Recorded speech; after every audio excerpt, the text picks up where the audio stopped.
Welcome to Bay Area TV Bowling. This is the third event of many. We are here at Hillman Family Cloverleaf Bowl in beautiful Fremont, California. This is an exciting event.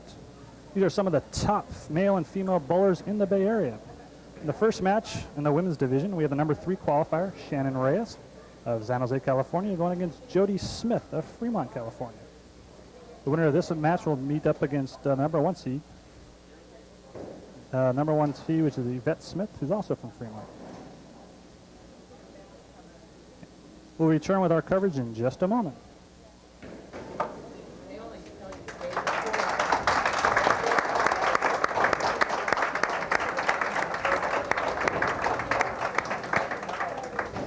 Okay, it looks like Shannon's going to start up on lane 3.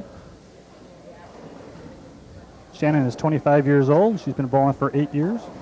She's got a high game of 270, a high series of 745. She's currently averaging 200.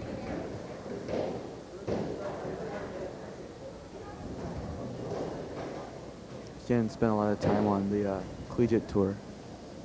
She had a very good career out there on the collegiate tour. All-American a few times, I believe. I believe you're right. She's definitely one of the top up-and-coming players here in the Bay Area.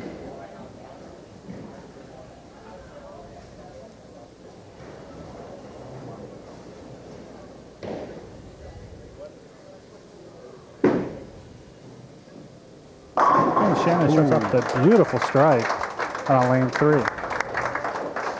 I think we need some coffee for that sweet roll. Yes. How come it'll be Jody Smith from Fremont, California. She's 34 years old. She's been bowling for 29 years. She's got a high game of 300, a high series of 807, and she's currently averaging around 210. She's been bowling longer than Shannon has years. Ooh. A little tight there, only left a little 4-pin on lane 4.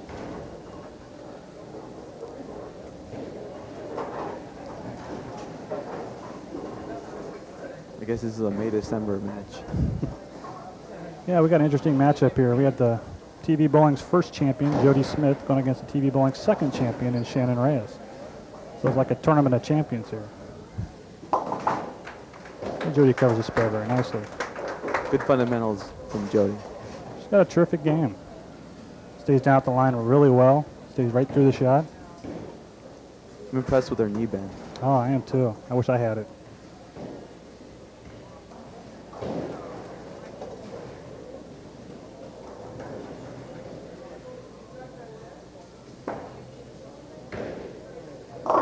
Ooh.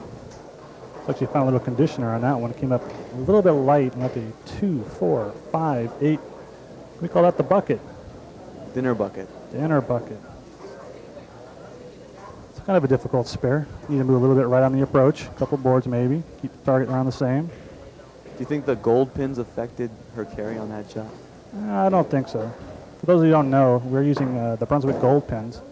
They are a little bit heavier wood. Ooh, as Jody Smith misses the spare. 6-3 in the second, so she's got a score of 25 after 2 frames. The gold pins are a little bit heavier than the normal white pins you would see. White pins usually around 3.5 ounces to 3.6 ounces.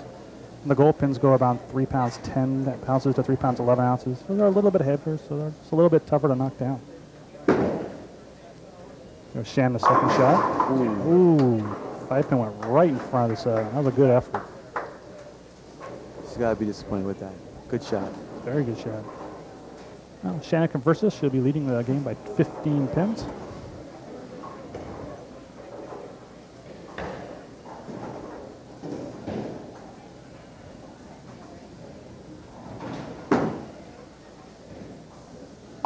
That's perfectly covered. That puts Shannon Reyes up 15 pins after 2 frames. You can tell that both of these bowlers are very well trained. They stay down with each shot and they follow through directly to their target. They have very good fundamentals for both of them. I mean, Shannon hasn't been bowling nearly as long as Jody has, but they both have very solid fundamentals, which will keep them going a long way in the sport. Shannon's third frame shot. Ooh. Another good shot. She got robbed.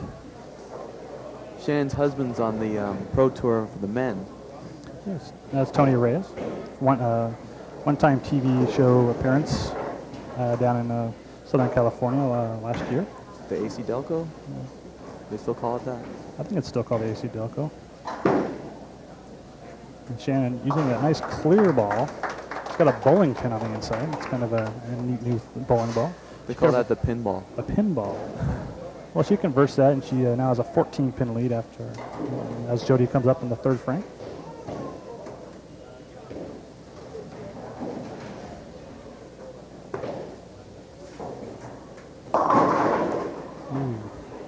Just a little tight on that one. And a little bit high on the head pin and left the forward pin. I think the bowlers look nervous right now. They're being a little bit backing off on each shot and not getting the carry that they were getting earlier. It's kind of like a little prize fight. They're just trying to get the feel of each other. No one's really coming out and being real aggressive. They're just trying to stay clean. And Jody covers the spare. Coming up in the fourth frame, Jody Smith is down 14 pins to Shannon Reyes. And Jody was a 1992 state women's singles champion. So she's got also got one regional title. So she's been well accomplished in the sport of bowling.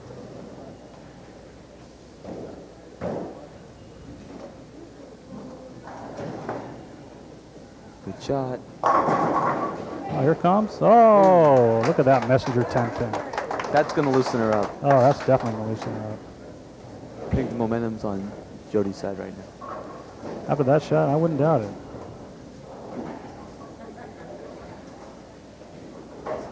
Shannon had an overall average today of 206.3 for the complete 12-game series. In this tournament, we bowled 6 games of qualifying.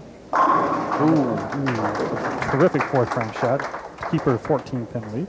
The tournament goes 6 games of qualifying, followed by a cut, and then there's 6 games of match play. And in the match play, you get 30 pins to win added to your score. And throughout the whole tournament, Shannon averaged 206.3 and finished in third place with a 4-2 record in match play. Her high game today was 246, which was done in the match play portion. Shannon's fifth frame shot. Oh, excellent shot. That's an excellent shot. Double puts her up 24 pins here in the fifth frame. I definitely think that Shannon has the better reaction of all 3 of the women making the step ladder today. It's just a matter of whether or not she can execute. Okay. Now Jody for the day, for her 12-game total, she averaged 210.1 to qualify number 2, and she went 3-3 in match play. Oh, Jody answers with a beautiful strike. Brings the lead back to 14 pins for Shannon Reyes is leading. We have Jody coming up in the 6th frame on lane 3.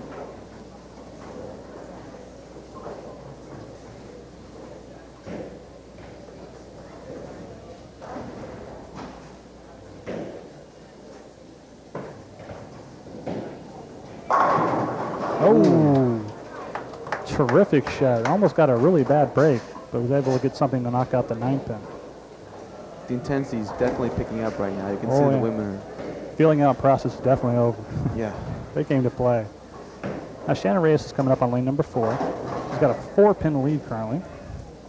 Trying to strike will extend it back to 14.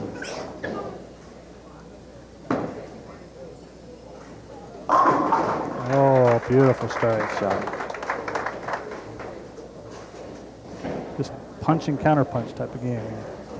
Yeah, you can tell they've definitely forgot about the crowd now. It's all about beating the opponent. They look definitely focused. Coming up in the 7th frame here, Shannon Reyes is up by 14 pins. Trying to extend the lead to 24 with another strike.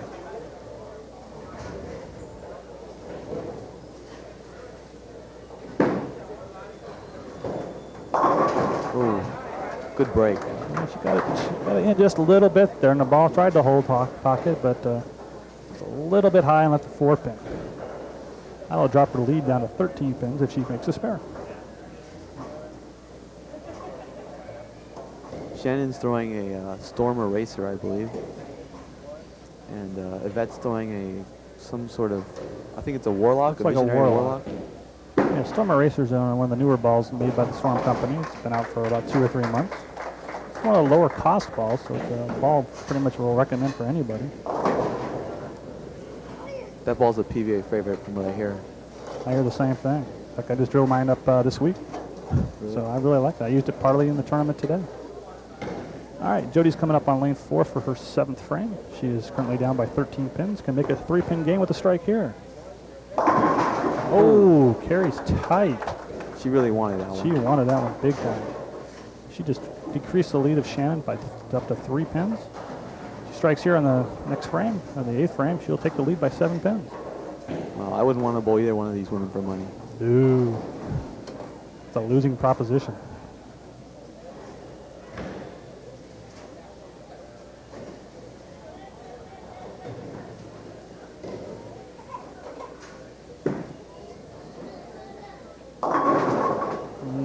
She got a little short on that one, looked like. Dropped a little bit behind the foul line.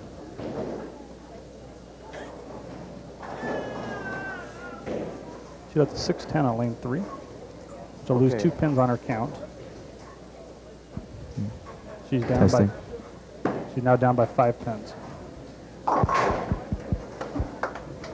Okay, good pickup. Very nice pickup. The spares are a lot less glamorous, but without them, you can't win. Well said. All right, Shannon Reyes is coming up on lane number 4 in the 8th frame. She's currently leading by 5 pins. Working on a spare. Hurry. Oh, beautiful shot. Wow. She had a lot of confidence on that shot. Trusted that ball out and rolled right in. For a local tournament, these are just great pressure shots. You don't usually see that. Oh, no. That's why they're the cream of the crop out here. Go through 12 games and make a show. You got to do something right. You got to be one of the top players. It's no fluke that these girls made the show. Okay, Shannon coming up in the 9th foundation frame. She's currently up by 5 pins. Strike can make it a 15-pin lead. Ooh, tried to give it room, but it just hooked a little early. She's going to need the spare to maintain her 5-pin lead. Even though she didn't carry on that shot, it's important to note that she was very aggressive, and she wanted, you know, if the ball was there, it was going to strike. She gave it a good run. She definitely kept the ball in play. That's all you can ask. Take a good shot and hope for the best. Doesn't always strike, but... And she covers the spare nicely. Yvette's Jodi Smith now coming up on lane 4 in the 9th frame. She's currently down by 5 pins, working on a spare. She's got a possibility of 233, where Shannon has a possibility of 228.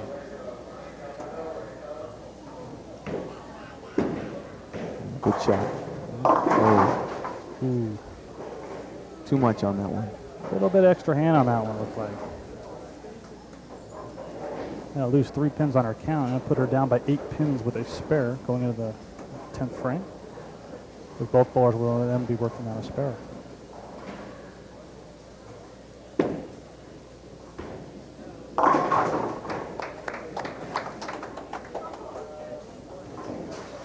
All right, now comes the moment of truth, the all-important 10th frame.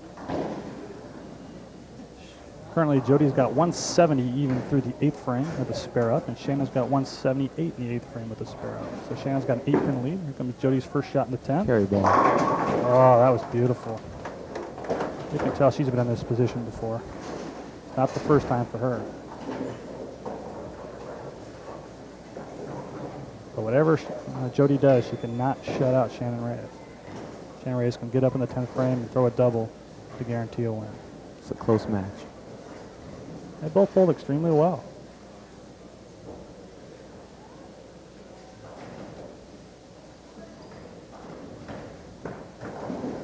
Looks good.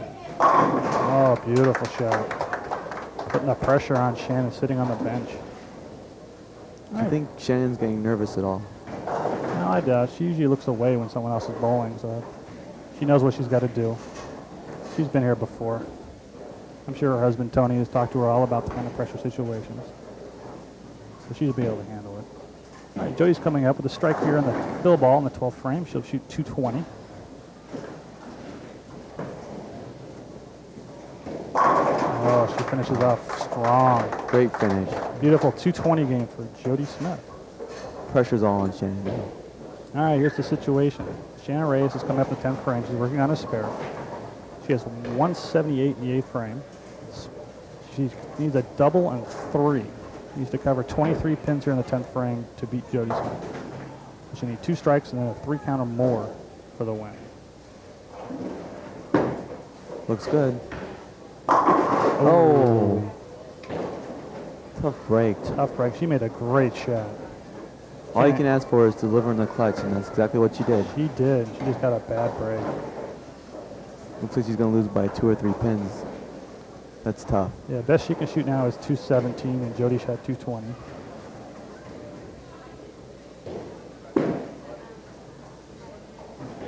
Uh-oh. Well, Shannon finishes the game with 206. That last frame was kind of anticlimactic for her, so we'll be right back with the championship match between Jodi Smith and Yvette Smith. Come on right back.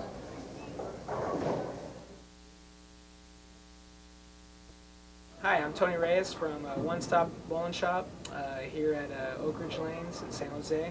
And I'm here just to do a little demonstration here, a little ball demonstration. Just talking about drilling a little bit, actually. Most people kind of see, they kind of see a ball, they'll go an extra hole right in the side here, and they'll wonder why is it an extra hole there? Well, basically it's an off-label drilling where this is the center of gravity right here, and you need the extra hole here for to even it out for the weights to make it legal for competition. And the big difference why people do that is to create more hook, to get the ball into start up earlier and lay off a little bit more with the drilling pattern. And what that creates, it creates a flare that's very, very large. And what flare is really, it's where the ball track of a person, it goes over new surface of the bowling ball. So like an off-label drill like this, it'll flare quite a bit. Now let's say, most balls that you see though are like over-label, where they don't need an extra hole. These tend to get the ball less flare, and if you can see right here, it'll go over less amount of surface of your bowling ball. Well, your track will go over less amount of surface of your bowling ball. It'll get the ball down lane a little bit more. It will save the energy of the ball and give a little bit more back end reaction. So that's a big difference right there with both of those. If you're really desiring a lot of hook on a ball, I'd say go with something like an off-label drill, where you can really get the ball in an earlier roll. It'll lay off a little bit more for you, and you can be able to control a little bit more and be a little bit more even. So off-label and label drilling, that's really about it.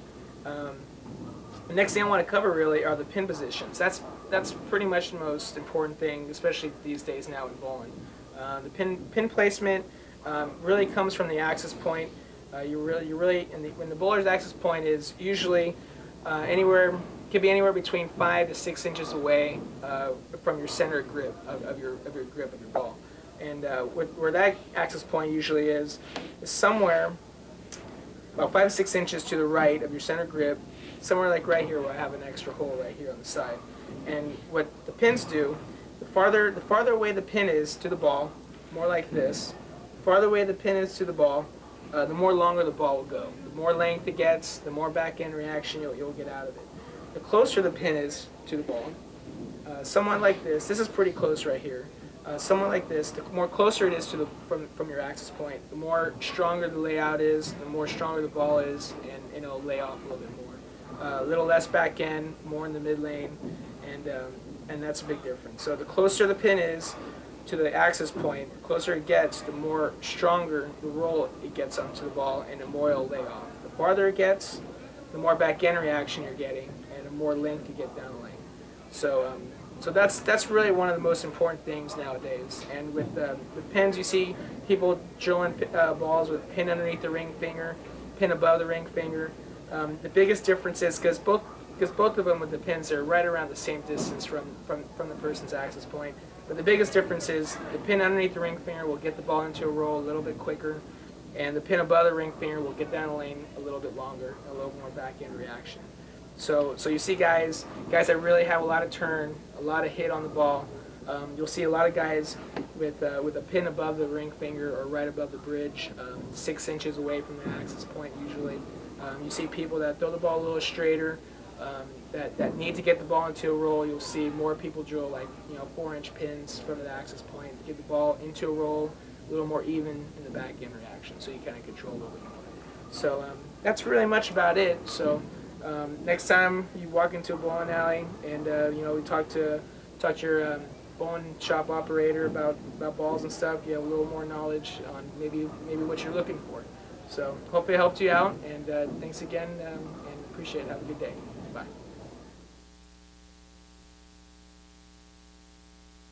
Hi, my name is Lee Sears, here at Bowler's Paradise in San Jose, California, and today we're going to talk about taking care of your equipment and service of your bowling balls.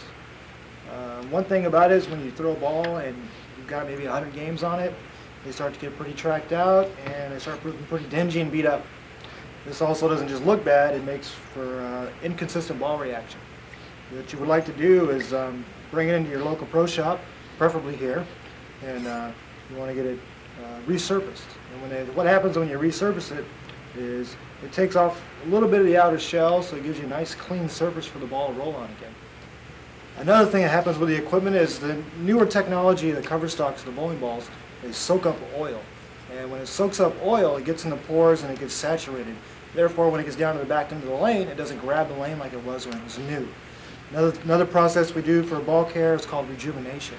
That's a process where we put it into a little incubator type machine and it heats it up, and we wipe it off probably about every 4 or 5 minutes to get the oil out. Sometimes the process takes about 4 or 5 hours to do. But it makes for a great ball, makes the ball react a ton better after it's done. And now I'm going to take you back and we're going to go into the shop here and we're going to have you take a look at some of the processes we do to get the balls resurfaced and rejuvenated and back to almost like new condition. Okay, this here is our Haas resurfacing machine. It's got diamond wheels on it, so it evenly cuts the cover stock down all the way around. Just put this on here, let it down like that.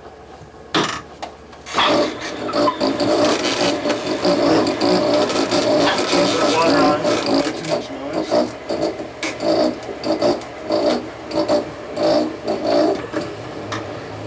That there takes about half hour, 45 minutes, depending on how bad the ball's tracked out.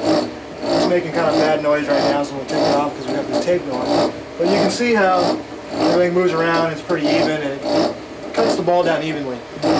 Sometimes you can get a ball out of round if somebody's not doing it right and they try and do it with a spinner. After it gets cut down like that and we take it off, we come over here and depending on what type of ball it is, we can use sandpaper to smooth the shell back out to get it back up to the shiny condition where it is. Or some of the newer cover stocks, they have a new type material that they use on it, mostly Brunswick balls, etc. Then we get to the ball and we get it up and we sand it up and we shine it, or whatever the customer wants. Some people like it dull, some people like it shiny. You can have a difference on what type of ball reaction you want just by changing the surface of the ball. Now after it comes in, he comes through here, the rejuvenation process I was talking about a little earlier. Here's one in here right now. We'll pull this out. As you can see, it's pretty shiny because there's a little bit of oil on there. And what I'm going to do now is I'm going to take a little bit of it off and just let you see how much oil is really on this ball.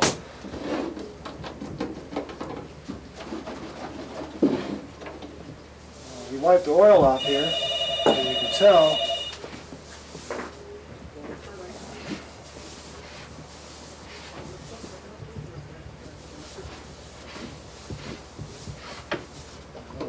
This thing's pretty soaked up. You're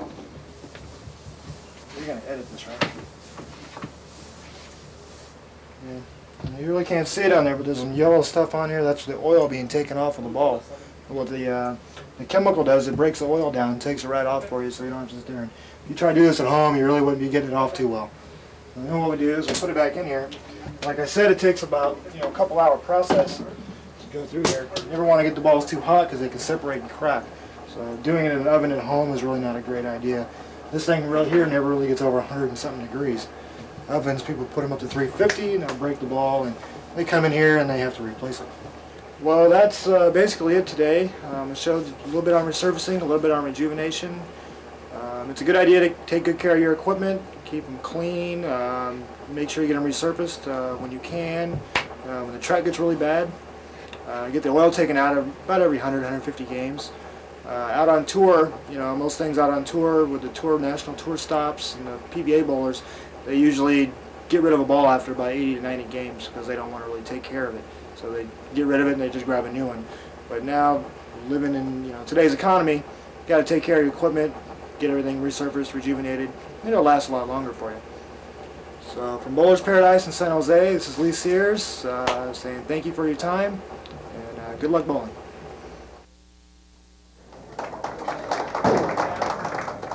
Okay, welcome back. We're here for the championship match of the women's division of the Cloverleaf Classic. The number 1 seed, Yvette Smith, will be leading off on lane number 3. She'll be going up against Jodi Smith, the number 2 qualifier here in the final match.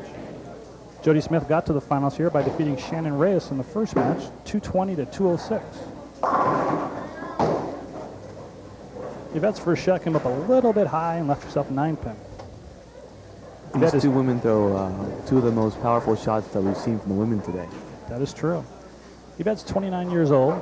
She's a member of the Professional Women's Bowling Association. She's been bowling for 21 years. She's got 11 300 games. She's got 6 800-plus series with a high of 846 and an average of about 208. And she cleans up the first frame with a nice spare. Now, Jodi Smith, yes, they are both named Smith, and they are sister-in-laws. Jodi married Yvette's brother, Robert. And we have seen a little bit of rivalry from these two women. Oh, yeah, they've been staring each other down for the last half hour here, hoping that they'd bowl each other. The real question is, who does Robert root for? Yes, where is Robert? Who's he rooting for? Jodi come up a little bit high on her first frame, leaving a 6-10. With a conversion, the match will be all even through 1 frame.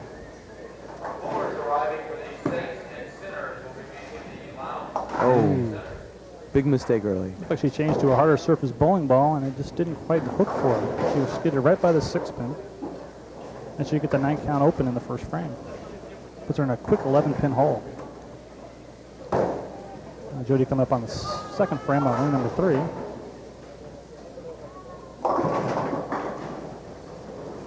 Just didn't quite get out of that one very cleanly, it looked like. I think Jodi's still thinking about that spare she missed. She didn't take much time in throwing that next shot. That is true.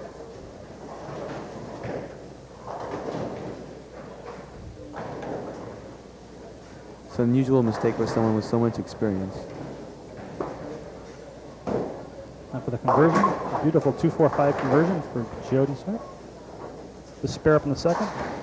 Yvette Smith now is coming up in the second frame on lane 4 with an early 11-pin lead. Like I said, Yvette is a member of the Professional Women's Bowler Association. She actually won a title a couple years ago. She's very experienced. She's been on tour for a couple of years. Done quite well for herself. Oh, and a beautiful strike on lane 4. I think the early lead is giving Yvette an infusion of confidence. You can tell she's loose. She's been here before to be on the big lights on ESPN. If you've been through that experience, you can do just about anything. And it shows. She's going up on lane number 3. Strike up. Can increase her lead to 21 pins with a strike.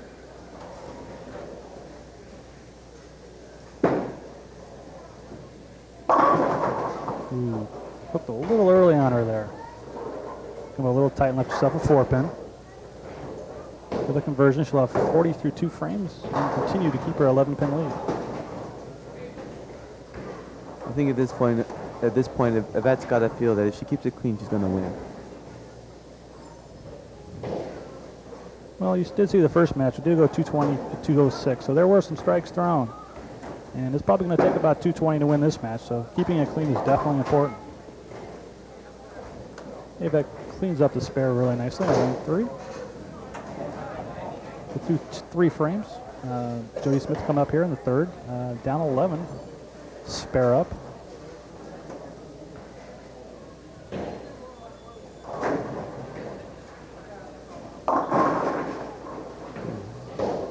Look, she's getting a lot earlier reaction in the lane than she did in the first match. I don't know if she changed balls or not, but she seems to be getting the ball hook up sooner, and it's just rolling out a little bit on her. It's rolling out a little high, so she's not getting quite enough distance down the lane. It's hard to tell with these bowlers, but it looks like she's really nervous now, ever since missing that spare. She cleans up her spare nicely there on the third frame. And she is currently down by 13 pins after that 8-count spare. She's going to be up on for the fourth frame on lane number 3.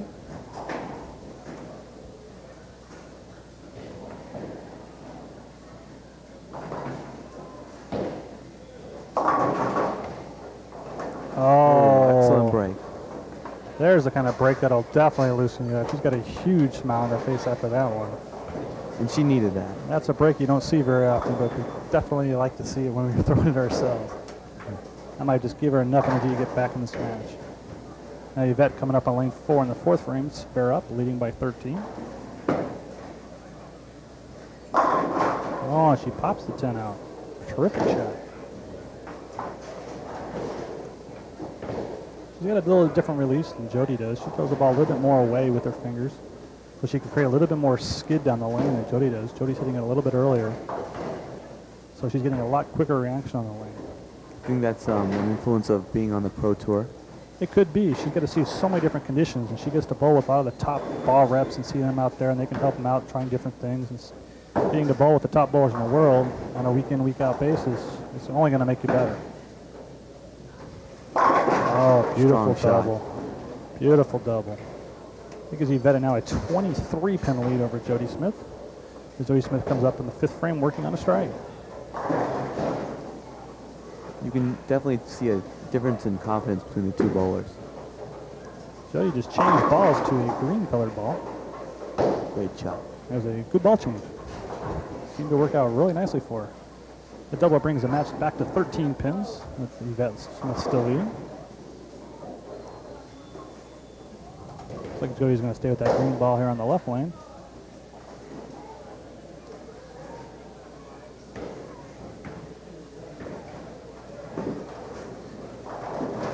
Oh, beautiful shot.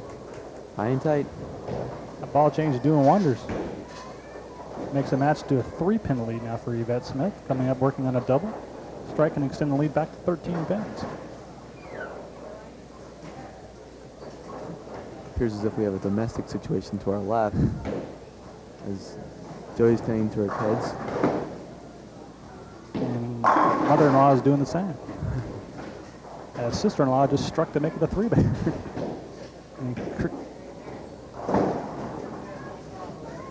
But one thing's for sure, Smith will win. I'll bank on that one. Smith will win this match. All right, Yvette Smith working on a 3-bagger. Coming up in the 7th frame. He's got a 13-pin lead. And trying to strike and extend it to 23 pins.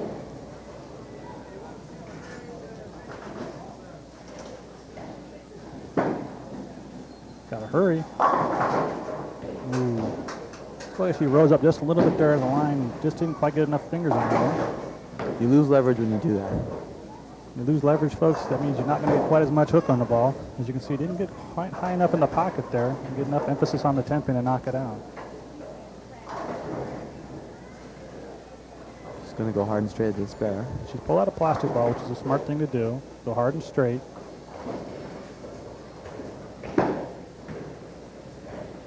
She covers it cleanly. It gives Yvette 139 through 6 frames.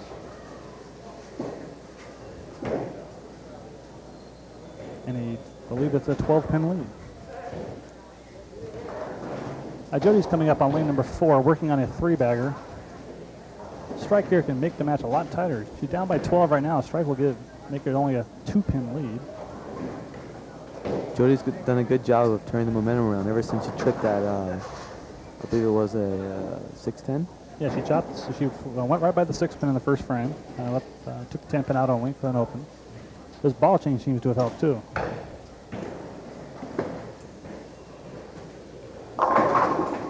Oh, kind of split open a 4-5 there, bringing them both backwards. That's a shot you don't see very often, but it is a 4-bagger for Jody Smith. And Jody came back with a sheepish grin on her face because she knew the break that she just received. Jody's currently down by 2 pins. The strike here after having a 4-bagger, make it a 5-bagger. She'll take the lead. She'll have an 8-pin lead if she can strike here. That ball hooked up a little bit quick on her. A little bit soft on that shot. A little bit soft. She leaves herself a 3-6-10. She needs to get the ball just to the right of the 3-pin. Have the ball take out the 6 and the 10. With a conversion, she'll be down by 5 pins.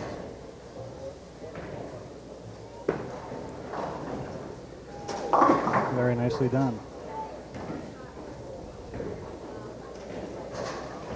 All right, Yvette Smith's coming up in the 8th frame. Currently up by 5 pins, working on a spare.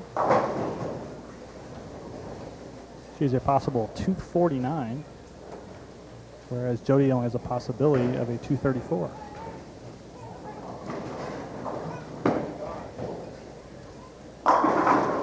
Ooh, another soft 10 pin for it. Back-to-back 10 pins. She's got to be disappointed with that. Looked like she came through that shot a little bit differently. She's not quite staying down quite as far as she was earlier in the match. Nope. Well, with the conversion, she'll keep a 4-pin lead with 2 frames to go. Yvette's wearing a mongoose wrist support plus a some sort of bandage around her whole arm. Do you think she has elbow problems? Well, I used to bowl league with her, and she was having arm problems back then. So this is probably just to keep her arm really warm and just to make sure everything stays fresh so that she doesn't extend it, overextend it, or something like that. Just to keep it mostly warm. That way she can have better recuperative powers if she wants to go out and bowl again. So some of the soreness will go away. With all the bottom bowling she does, people do get great arm problems when you hook the ball away. Okay, down to the 9th frame here. Yvette Smith is leading by 4 pins. Spare up. Oh, all important 9th frame. The big strike. Really aggressive shot there. She got really aggressive. Stayed down really low. Came through the ball really nice. She sets herself up so she cannot be shut out. Now Jodi Smith's coming up. 154 through 7. Spare up in the 8th. Currently down by 4 pins. Ooh. Oh, looked like it rolled out just a little bit on her. And tough break. Didn't quite catch it down. It was a good shot. That's going to hurt her score just a little bit. Puts her down by 5 pins with the conversion. Yvette has a little bit of advantage having a strike up going into the 10th. No matter what Jody does here in the 10th frame, Yvette Smith can come up in the 10th frame, throw some strikes to win the match. She cannot be shut out. Looking back, Jody really has to regret that spare miss.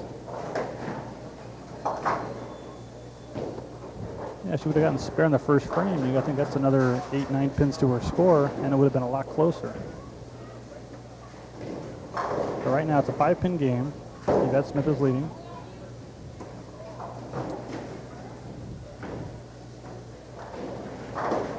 Jody's coming up in the 10th frame. We're having a little bit of lane problems right now, so please bear with us.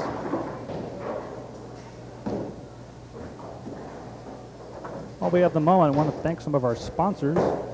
We had 2 sponsors this tournament. We had Bowler's Paradise, a pro shop here in the Bay Area, and a new pro shop by the name of Reyes and Chrysler's One-Stop Bowling Shop. Each donated some money and plaques for our champions here to help the prize fund out a lot. I hope everyone goes out there and helps support these sponsors. I also want to thank the Hillman family and the Cloverleaf Bowl for hosting our tournament. They've done a terrific job. The staff and everybody here did a terrific job, and the tournament ran really smoothly. I want to thank them. I hope we they'll let us come back sometime.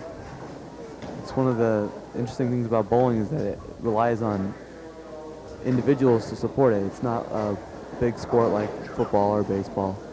And so we have to rely on those kind of things to build up the sport that we love. Oh, yeah.